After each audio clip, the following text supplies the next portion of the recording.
Hey guys, it's Chris. From homes that are surrounded by impassable terrain to ones that were clearly meant to just be left alone. Join me as I show you 10 of the world's most isolated homes and places.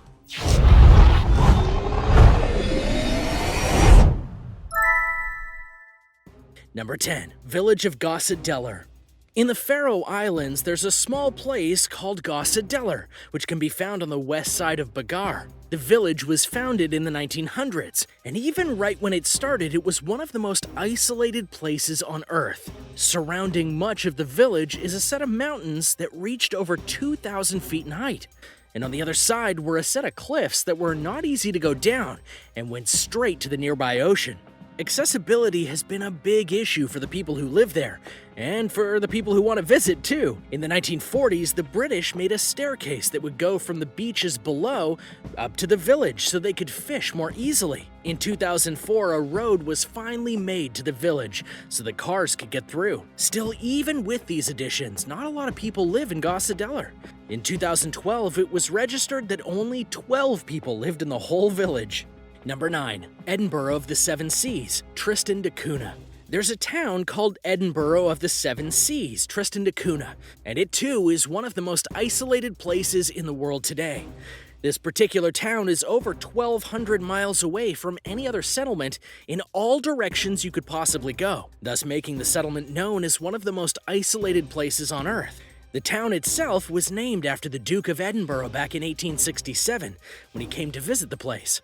But in modern times, it's just known as the settlement by the 300 or so people that live there. Now, if you wanted to go to another country from this island, the closest place you could visit would be South Africa. While there is plenty of wildlife and diversity on the island, Edinburgh of the Seas is also home to a volcano right in the middle of the island. The volcano erupted back in 1961, and the people had to be evacuated. But because the volcano didn't do much damage to their homes and lands, only destroying certain businesses like a crayfish factory, they were allowed to return in 1963 and rebuild what was lost. Despite its isolation, the settlement has plenty of things to offer its people, including a post office. Number 8. Crystal Mill. Sometimes the most isolated of homes are ones that are more victims of circumstance than anything else. For example, in Crystal, Colorado, just above the Crystal River, is an abandoned place known as Crystal Mill. Despite the name, it's not a place that milled for crystals, but rather it was a compressor station. What would happen is that when operational, the water of the river would turn a water wheel, and that would power an air compressor, which would allow power tools to be used for a variety of reasons, including mining for silver when it was in the area. The house itself was made in 1893 by George C. Eaton and B.S. Phillips, promoters of the Sheep Mountain Tunnel and Mining Company. However, in 1917, the mine was closed and the crystal mill went unused. And it's still around to this day. However, it's owned privately, and you can't go there without permission. Number 7. Just room enough island. In the United States, though also technically part of Canada depending on how you look at it, there's a small island within the confines of the St. Lawrence River.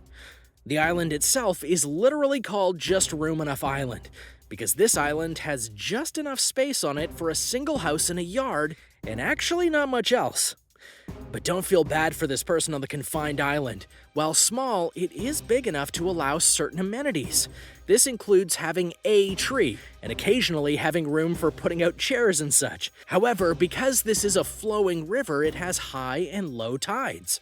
When the tide is high, the yard is consumed by the water. Then at low tide, the family can come out and relax on the yard and sit in chairs. As for who owns and made the house, that would be the Sizeland family. They came to find the island in the 1950s and felt it would be the perfect place for a getaway home. In regard to how the island is owned by New York and not Canada despite being so close to the border, the island belongs to Alexandria Bay, which is a village part of the town of Alexandria in Jefferson County, New York. Number 6. EREMO de San Colombano. The idea of building a home into the side of a mountain isn't entirely new. Many Native American tribes and people all over the world have done that. But in Italy in the 1300s, one person wanted to build a house on the side of a mountain to ensure that no one disturbed them. And thus was born the EREMO de San Colombano. The building is now a church, But at one time it was said that a hermit lived in the caves in the mountain and built his home there after slaying a dragon, even being called the Cave of Hermits, though no one knows when exactly that name came to be. Eventually in 1319 it became a church that worshipped various things and was home to those who practiced hermitage. However, the practice was later abolished by the government, and the church is now in the care of the people in the valley below, which is accessible to them via 102 steps that were carved into the stone of the mountain, which is important to note because the building is well over 300 feet above ground level. Number 5. Maldives.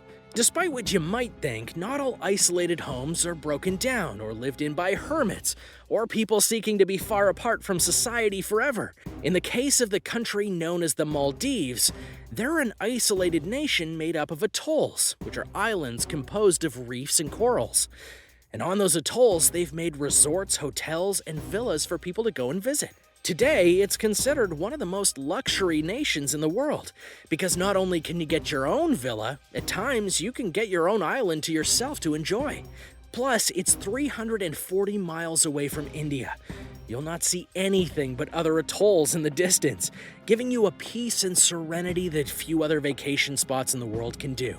And it was actually tourism that helped bring an economic revolution of sorts, because the islands weren't known about by the world at large until the 1970s. And once it was made known, people started coming. They were able to grow and expand in quite a significant way, which of course earned them a profit that they're still reaping in today.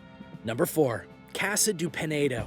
Casa do Penedo literally translates to House of Stone, and this accurate title suits the home found in the Fafa mountain of Portugal. This particular house was carved out of 4 giant boulders, all 4 of which can still be seen today if you choose to go and visit this house for yourself. Despite appearances of being a home from the Stone Age, the house is fully functioning in the modern sense, save for the fact that it doesn't have any electricity due to its construction and its placement in the mountains. So if you want to see at night, you'll need to use some candles. This house was built in 1974, surprisingly enough, and was constructed to be a vacation house for people to come to visit and get away from it all. Which is another reason why they didn't put electricity into the place. Because of its unique form and its history, the Casa do Penedo is a very popular tourist attraction in Portugal, likely due to the fact that the stones that comprise the house are large, and you don't see something like this every day. Number 3. Long Studio. In Faroe Island, Canada, just off Newfoundland, there's a very long home known as Long Studio. The people in the area are very independent and want to contribute to the world in their own way. To that end, they made the Long Studio to both be a symbol for the seasons of the world and to be a conduit for those who want to do art themselves. This includes having one wall of the studio be basically a window, one that allows the person using the studio to get an unparalleled look at the waters outside, as well as letting in the light of the sun and sky to bring positivity to the user themselves. Now, it may seem odd to dedicate a place like this on the edge of waters and other terrain, but for these people who use it and live by it, they see it as a testament to art itself, as well as showing their dedication to the craft themselves. Number 2. RINCONADA, Peru. The country of Peru is home to the Andes Mountains, and within the Andes is a settlement known as RINCONADA. This town sits 17,000 feet above sea level. This in turn makes it the highest human settlement on Earth at present. It should be noted, though, that this town is not small. It's rather large. 50,000 people reside in RINCONADA, and this is kind of unexpected due to its elevation and the fact that the placement within the mountains causes many problems to the people living there. For example, there's no running water near it, which many, including me, consider a basic necessity for living. This fact has also caused certain health problems for the area. Plus, living at high altitude can affect your body in many ways if you're not adjusted to it, which every single person there had to do just to survive.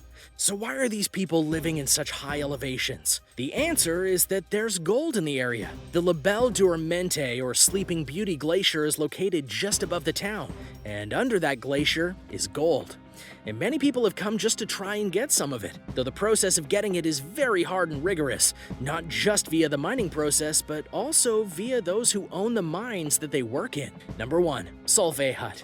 The Solvay hut is a true hut that can be found in the mountains known as the Matterhorn, or more specifically, it can be found near Zermatt in the canton of Valais. You'll find it over 13,000 feet above sea level, and it's owned by the Swiss Alpine Club. It was built in 1917 and is intended to be used only in an emergency. And it was built and later rebuilt with that in mind, because should you need it, there are 10 beds inside the place, and also a telephone that'll allow you to reach out for help if you need it. Thanks for watching. What did you think about these isolated homes? Any of these that maybe you'd be tempted to live in? Or is an isolated life not really for you? Let me know in the comments below. Be sure to subscribe to World List, and I'll see you next time.